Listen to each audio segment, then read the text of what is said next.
Bonjour, mon nom est Hélène Hainaut, nutritionniste, et bienvenue à cette rencontre prénatale avec le thème alimentation.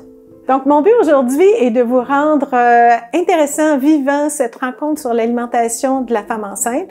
Mais avant tout, j'aimerais vous féliciter pour cette nouvelle grossesse et dire bravo pour le fait que vous preniez du temps pour vous informer sur l'alimentation. Vous allez voir, c'est pas très compliqué et je pense sincèrement que ça peut être non seulement faisable, mais agréable de bien s'alimenter durant la grossesse. Faut retenir que la grossesse n'est pas une maladie, mais bien un état. Donc, je ne vais pas vous parler de diète de l'alimentation de la femme enceinte, mais bien de conseils pour une alimentation équilibrée. Alors, pour que la présentation soit claire, je l'ai divisée en 3 parties. On va commencer par regarder pourquoi c'est important de bien manger, qu'est-ce que c'est bien manger et quels sont les éléments nutritifs importants. Première partie. Deuxième partie, quels sont les aliments qu'il faudrait consommer, mais avec modération. Et troisième partie, il en faut toujours une, quelles sont les situations où la prudence est de rigueur. Donc, sans plus tarder, on commence. Pourquoi bien manger durant la grossesse? Ce sont les aliments que la maman mange qui vont se transformer et qui vont fournir tout ce que le bébé a besoin pour se développer. Si la maman manque de quoi que ce soit, elle va aller puiser dans ses réserves personnelles pour fournir à l'enfant. La maman va donc s'affaiblir et le bébé risque des carences. Mais qu'est-ce que c'est bien manger dans ce contexte-là? Ben là, on demande à 10 personnes différentes, on va avoir 10 réponses différentes. En général, les gens vont dire, ben, manger à sa faim, manger que ça soit agréable, manger comme ci, manger comme ça. Le gouvernement canadien, lui, s'est positionné en 2019, repositionné parce que nous avons un nouveau guide alimentaire en 2019 qui nous donne une indication de ce que c'est une assiette équilibrée. Ça se divise en 3 groupes, la moitié en fruits et légumes, le quart en produits céréaliers de grains entiers et le quart en viande ou substituts, même, je devrais dire, les groupes protéinés maintenant, c'est la nouvelle appellation. Ceci est valide pour la majorité des Canadiens, mais vous comprendrez bien que la femme enceinte, comme elle a des besoins particuliers, ça ne s'applique pas à elle. Donc, on ne va pas se référer au guide alimentaire présentement, mais plutôt à l'assiette équilibrée qui est mise de l'avant par la Fondation Holo. Là, on retrouve une assiette également, mais là, l'assiette va être divisée en 3 parties égales. Le tiers en produits céréaliers de grains entiers, le tiers en fruits et légumes, le tiers en produits protéinés, mais on va rajouter un verre de lait et on va rajouter un fruit comme dessert. Ça peut sembler gros, donc on peut le diviser en repas et en collation pour que la femme enceinte soit capable d'aller chercher tout ça. Et on recommande de prendre cette assiette-là 3 fois par jour. Ce n'est pas le temps de se mettre à la diète et si on répartit bien l'énergie, ça va être plus efficace pour l'absorption des nutriments. Maintenant que nous avons établi quelle est l'assiette Holo équilibrée, qu'est-ce que ça représente, on va aller regarder plus précisément quels sont les nutriments que nous avons besoin davantage durant la grossesse. Il y en a 7. L'énergie, les protéines, le fer, les folates, acide folique, c'est la même chose, la vitamine D, le calcium et les acides gras essentiels, les oméga 3. On commence par l'énergie. On a souvent entendu parler que l'énergie, on est enceinte, on mange pour 2. Malheureusement, c'est un peu surfait et c'est assez surprenant. Dans le fond, ce qu'il faut se souvenir, c'est que dans la première 12 semaines de grossesse, les besoins en énergie sont identiques à la femme régulière. On va l'appeler comme ça, la femme non enceinte, la femme régulière. Donc, de la 13e à la 26e semaine, donc le 2e trimestre, les besoins sont augmentés de 350 calories à peu près. Donc, ce que ça représente, je vais vous montrer ici. En termes de calories, on a une tasse de lait, une tranche de pain avec un 15 ml, une cuillère à soupe de beurre d'arachide et une pomme, un fruit. C'est les besoins supplémentaires durant le 2e trimestre. Pour ce qui est du 3e trimestre, donc de la 27e jusqu'à la 40e semaine, jusqu'à l'accouchement, on peut rajouter un 100 calories supplémentaires. En termes concrets, un 100 calories, ça représente l'équivalent d'à peu près 30 grammes d'amandes. Okay? Donc, à la fin de la grossesse, c'est ce qui représenterait notre assiette de calories supplémentaires. Comme on voit, c'est pas tant que ça. Ça peut représenter des calories, des collations un petit peu plus nutritives, mais sans plus. Okay? Donc, rappelez-vous, on doit davantage manger durant la grossesse, mais ce n'est pas des quantités phénoménales et ça représente souvent l'équivalent de quelques collations supplémentaires. Deuxième élément, les protéines. Protéines, vraiment important parce que c'est la matière de construction cellulaire pour le bébé. Les besoins sont augmentés à partir de la moitié de la grossesse, la deuxième moitié, donc à partir de la 40e semaine. Et dans le fond, l'augmentation est de presque 40%, donc vraiment important. Alors, pour vous donner un exemple plus pratique, je vais vous montrer qu'est-ce que ça représente la quantité de protéines qu'on devrait consommer quotidiennement. OK? On voit ici, on a un 90 grammes de bœuf, un 90 grammes de poulet, on a 4 verres de lait, ou en termes plus clairs, c'est l'équivalent d'1 litre de lait. Okay? Et en passant ici, j'ai une illustration d'un lait 1%, mais ça pourrait tout aussi bien être du 2% ou du 3,25. C'est une question de gras. Les protéines sont les mêmes.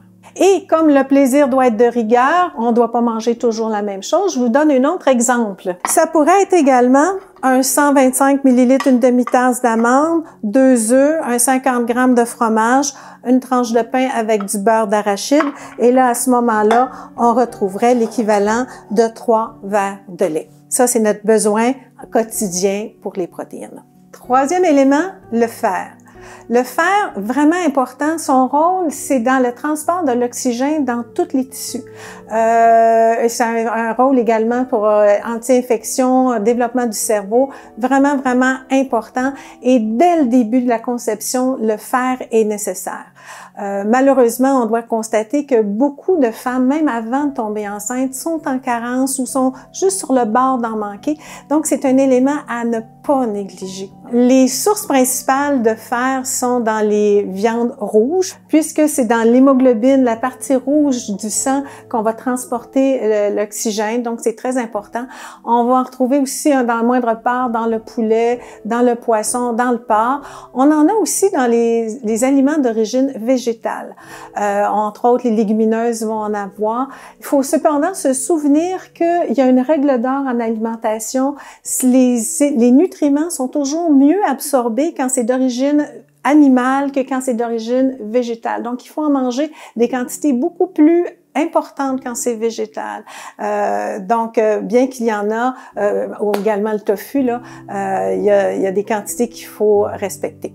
Pour vous donner un exemple de ce que ça représente, je vous montre ici. Si on consomme un 100 g de viande rouge, un 100 g de poulet, un 30 g de graines de tournesol, une demi-tasse d'épinards cuits, tout ça mis ensemble, on va aller chercher même pas la moitié des besoins de la femme enceinte. Okay? Donc, c'est vraiment quelque chose d'important. Et ça, il faudrait consommer ça de façon quotidienne. C'est pas pour rien que le gouvernement nous recommande de consommer une multivitamine de grossesse parce que les besoins en fer sont augmentés d'1,5 fois. Donc 50% de plus durant la grossesse. Super important, c'est un beau défi. Chose à ne pas oublier par contre, un petit truc, si on prend de la vitamine C au même repas, l'absorption du fer va être augmentée. Par contre, si on prend du café ou du thé au même repas, l'absorption du fer est diminuée. Donc, c'est des choses vraiment à mettre de côté ou à éloigner de la prise des repas. Petit truc à savoir. Quatrième élément, acide folique, folate ou vitamine B9, c'est la même chose. Extrêmement important parce que ça aide à promouvoir le développement, l'entretien des cellules qui se régénèrent rapidement, notamment au niveau du cerveau, de la moelle épinière. C'est vraiment quelque chose de extrêmement important. Et ces cellules-là se développent majoritairement, principalement au début de la grossesse. C'est pas pour rien que le gouvernement nous incite à prendre même des suppléments d'acide folique avant même de tomber enceinte pour être sûr qu'on n'en a pas de carence. Si on en manque, malheureusement, ça peut faire des malformations au bébé, ça peut faire des carences qui sont irréversibles, ok? Des avortements spontanés. Il y a vraiment, c'est quelque chose de central. tellement central d'ailleurs que le gouvernement, depuis maintenant 20 ans, a imposé l'enrichissement de tout ce qui est farine blanche, tout ce qui est semoule de maïs et pâtes alimentaires d'acide folique pour essayer d'éviter les malformations. On pense entre autres à la spina bifida qu'on voudrait éliminer. Qu'est-ce que ça représente le besoin d'acide folique? En passant, c'est 1,5 fois les besoins de la femme régulière non enceinte, donc c'est vraiment important. Ça peut heureusement être bien comblé. Je vous montre des exemples. Donc, le besoin quotidien d'acide folique pourrait être comblé par la prise d'une demi-tasse de jus d'orange, par la prise d'une demi-tasse de lentilles, par la prise d'une tranche de pain blanc. On comprendra que le blanc, c'est parce que c'est enrichi via le gouvernement, 2 œufs ou une tasse de brocoli. Donc, c'est relativement facile à les rejoindre, mais c'est extrêmement important. 5e élément, le calcium. Calcium qui a un rôle très important dans la fabrication, l'entretien des dents et des os, notamment, autant au niveau de la mère que du bébé. Okay. Les besoins sont augmentés. Dans la grossesse, c'est 1000 mg qu'on a besoin par jour. Et qu'est-ce que ça représente 1000 mg par jour? Je vais vous montrer. On aurait besoin de 4 verres de lait. Ah, oui, mon 4e. De 4 verres de lait par jour, ça c'est 1000 mg, ou on peut aller le chercher aussi via les boissons de soya enrichies, très important. Quand on prend des boissons enrichies, que ça soit soya ou autre, toujours important de bien agiter le contenant parce que l'enrichissement est en suspension, ne se dilue pas nécessairement, et si on ne le brasse pas bien, on va avoir un petit monticule de poudre et on n'ira pas chercher l'enrichissement. On en a également du calcium, des sources importantes au niveau du fromage. Un 50 g va nous en apporter à peu près un 300 mg. Le saumon, par exemple, ici, un 75 g va nous donner à peu près un 200 mg. N'oubliez pas, il nous faut un 1000 mg par jour. 6e élément, la vitamine D. Vitamine D, c'est le potentialisateur du calcium. C'est ce qui rend efficace le calcium. Extrêmement important. C'est la vitamine que notre peau est capable de synthétiser quand elle est exposée au soleil. Mais comme on vit dans un pays du Nord, entre octobre et le mois d'avril, notre peau n'est pas capable d'en synthétiser. Nos besoins sont augmentés pour aller à 600 unités internationales par jour. Et un manque peut vraiment être important. De plus en plus, d'ailleurs, on voit des études sortir sur la vitamine D et cette vitamine-là aurait des impacts au niveau de notre système immunitaire, notamment. J'ai même vu des articles passer que si on est en déficience de vitamine D, on aurait plus de risques de contracter la COVID. Donc, c'est important présentement. Et comment réussir à rejoindre nos besoins en vitamine D? Faut savoir que la vitamine D est quelque chose qui se transporte avec le gras, c'est collé au gras. Donc, les poissons gras vont en être une bonne source, notamment le saumon. Une boîte de conserve comme ça de saumon couvrirait les besoins d'une journée. Sinon, on pourrait avoir l'équivalent de 3 verres de lait, un 90 g de truite et un 15 ml de margarine. Ça pourrait recouvrir les besoins d'une journée. On voit que c'est quand même un défi important, surtout si on est enceinte durant la période d'octobre à avril. C'est pour ça que les multivitamines pourraient être intéressantes. On en reparle un petit peu plus tard. 7e élément, les acides gras essentiels. Pourquoi essentiel? C'est parce que notre corps ne peut pas en fabriquer, et gras, c'est parce que ça se tient dans le gras. Le rôle extrêmement important, notamment au niveau du développement du cerveau, de la vision du bébé. On parle ici des oméga-3 principalement. Il y aurait même des effets au niveau santé cardiovasculaire, immunité, inflammation. On ne tarit plus d'éloges sur les acides gras essentiels, les oméga-3. Les besoins durant la grossesse sont augmentés du tiers, donc pratiquement 30%, super important. Et on va le retrouver principalement dans les poissons gras. Les meilleures sources sont le saumon, sont le thon, les maquereaux, le hareng, ça peut être intéressant, donc les sources de poissons gras. On en retrouve aussi dans les œufs oméga 3, on va en retrouver dans certains produits oméga 3 également. Les sources d'huile peuvent en avoir. Effectivement, vous comprendrez que je vous recommanderais pas de prendre des tonnes d'huile ou des tonnes de margarine. Donc, le gouvernement, lui, s'est positionné en nous recommandant la prise de 2 portions de poisson par semaine pour les femmes enceintes. Ce qui recommanderait, ça serait l'équivalent de 5 onces par semaine, l'équivalent de 2 fois le saumon, 2 fois cette grosseur-là. Voilà, on a fait le tour des 7 éléments essentiels. Maintenant, si on veut garder la notion de plaisir de l'alimentation, si on veut manger varié, si on veut manger à la maison, à l'extérieur avec des amis, on peut réaliser honnêtement que on mange pas toujours parfaitement quotidiennement.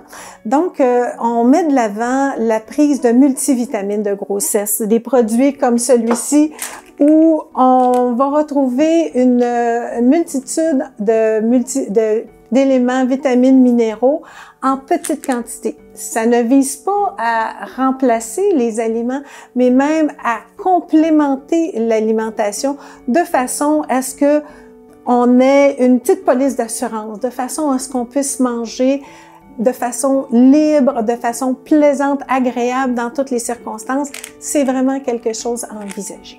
Deuxième partie, les produits alimentaires avec la consommation modérée. Les produits de caféine, les produits naturels, les tisanes et le sel. Caféine qui est la drogue des Nord-Américains, la drogue reconnue ou légale des Nord-Américains. Beaucoup de gens ne peuvent s'en passer le matin. C'est vraiment quelque chose de commun dans nos vies, mais il pourrait avoir des impacts sur le bébé. Notamment, on sait que c'est un stimulant cardiaque, on sait que ça pourrait être un diurétique, on sait que ça peut causer des bébés d'un petit peu de petit poids. Donc, il faut vraiment faire attention. Le hic avec la caféine, c'est qu'on a extrêmement de la difficulté à trouver le dosage exact de caféine dans chaque produit. C'est-à-dire qu'on peut, dans une même tasse de café, avoir du simple au double dans la quantité de caféine. Présentement, le gouvernement s'est positionné et recommande un 300 mg de caféine par jour, ce qui représente au plus 2 tasses de café ou de thé. J'ai vu par contre beaucoup de nouvelles littératures qui commencent à faire des pressions pour qu'on diminue même cette quantité-là, allant même parfois jusqu'à recommander une consommation zéro. Donc, mais pour l'instant, le gouvernement, c'est en 300 mg, donc moins de 2 tasses de breuvage caféiné par jour. Et n'oubliez pas, la caféine, on la retrouve dans le café, dans le thé, dans les colas, dans le chocolat et les boissons énergisantes qui sont de plus en plus à la mode. Il faut se méfier, c'est des quantités importantes. Les produits naturels, les tisanes, ce qu'il faut savoir à ce sujet-là, c'est que les produits naturels, il y a très peu d'études concluantes là-dessus. Donc, le gouvernement préfère déconseiller l'utilisation de tout produit naturel. Au sujet des tisanes, là aussi, c'est des produits naturels qui peuvent avoir des effets, souvent on se méfie pas des produits naturels, mais ils peuvent avoir des effets secondaires néfastes importants. Donc, le gouvernement aussi va déconseiller l'usage de tisanes. Seules quelques-unes, et on les nomme sur le doigt de la main, là, on parle de pelure d'agrumes, pelure d'orange, églantier, tilleul, sont recommandées. Il y a le gingembre aussi qui peuvent être recommandés. Et là encore, avec une consommation avec modération. Et qu'est-ce que ça veut dire pour le gouvernement, modération?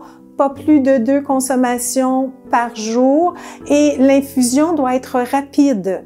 Okay? Donc, c'est vraiment avec modération, a bien meilleur goût, on va leur ressortir celle-là. Mais par contre, il y a le plaisir de manger, il faut pas oublier, donc parfois ça peut faire du bien un petit à côté. Finalement, le sel, un autre élément à considérer avec modération. Il faut savoir que le sel, on en retrouve naturellement dans pratiquement tous les aliments commerciaux. Que ce soit les conserves, que ce soit les aliments préparés, même de boulangerie, on va en avoir beaucoup. Le sel, notre corps en a besoin pour éviter la déshydratation, on a besoin, le sel enrichi d'iode pour éviter les carences en iode. Mais durant une grossesse, on n'en veut pas en excès. Donc, il faut y aller mollo sur le sel. Moi, généralement, ce que je recommande, c'est on peut en ajouter un petit peu à la cuisson, mais on évite l'excès dans l'assiette, à moins d'avoir une condition particulière de santé. Maintenant, les situations où la prudence est de rigueur. Il y en a malheureusement quelques-unes, notamment les risques de toxi-infection alimentaire. Qu'est-ce que c'est des toxi-infections alimentaires? Ce sont des parasites ou des bactéries qui sont naturellement partout, mais que les femmes enceintes, leur système immunitaire étant affaibli, ne pourront pas se défendre. On pense notamment à la toxoplasmose, à la listériose, la salmonelle, donc parasites ou bactéries.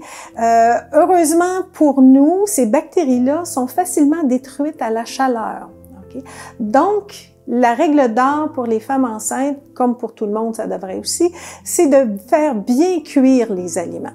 On ne mange pas de viande crue. Les sushis, c'est à remettre à plus tard.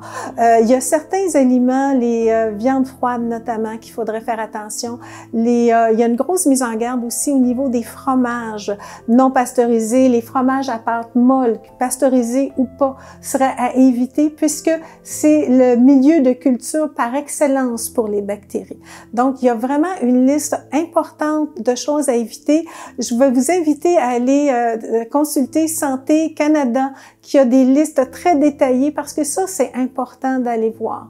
Il faut aussi également bien s'assurer de laver les aliments. Notamment pour la toxoplasmose, ça se retrouve dans les aliments de la terre. Donc, il faut laver, bien essuyer les produits. Super important également. Et la manipulation des aliments est à prendre en considération. Notamment, quand on coupe des aliments, si on utilise une planche pour un poulet cru et on utilise la même planche ou le même couteau pour couper la salade, on vient de faire une contamination croisée, il faut faire attention. Ou même comment on entretient nos ustensiles, c'est-à-dire que si on prend un linge à vaisselle pour essuyer la table du bouillon de poulet cru et on essuie la table et on manipule des choses pour couper une salade, on vient également par contamination croisée de se mettre à risque.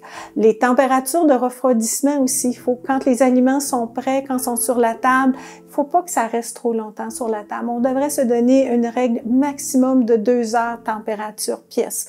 Et le fait aussi de garder les aliments trop longtemps au réfrigérateur peuvent être dangereux. On devrait se garder un maximum de 3 à 4 jours de quand les aliments sont déjà pris. C'est toutes des choses à considérer pour éviter ces toxi-infections alimentaires si dommageables parce que ça peut causer des dards au bébé, des malformations, des avortements spontanés, des choses qu'on veut vraiment éviter.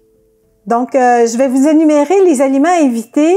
Les principaux, il s'agit entre autres des saucisses à hot dog, des viandes froides, des charcuteries non séchées, les pâtés, les viandes à tartiner réfrigérées, notamment les crotons, les poissons et les fruits de mer fumés, parce que fumé, ce n'est pas cuit, les poissons crus, on parle du sushi, les viandes crues, les tartares, les carpaccio, le gibier, les volailles, les œufs, tout doit être bien cuit, les laits de poule, la mayonnaise maison, les poissons crus, que ce soit les huîtres, les sushis, les tartares, les ceviches, il faut vraiment insister sur bien cuit toujours.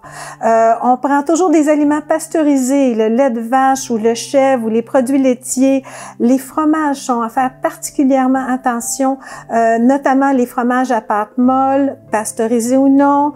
On parle ici, entre autres, les exemples de camembert, de brie, de feta, les fromages à pâte fraîche, que ce soit le mascarpone ou le boursin, et là j'en passe, il peut en avoir d'autres. Les fromages à pâte semi-ferme, pasteurisés ou non, par exemple le Havarti, le Saint-Paulin, et les fromages bleus, pasteurisés ou non, parce que le bleu c'est des bactéries.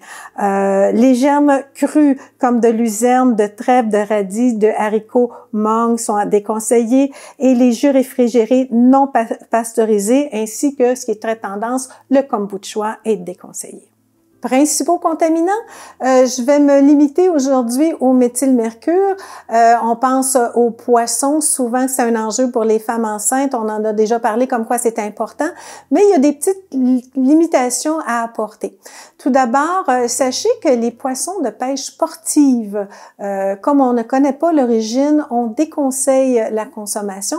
Même chose d'ailleurs pour la chasse sportive, les viandes, on ne sera pas recommandé.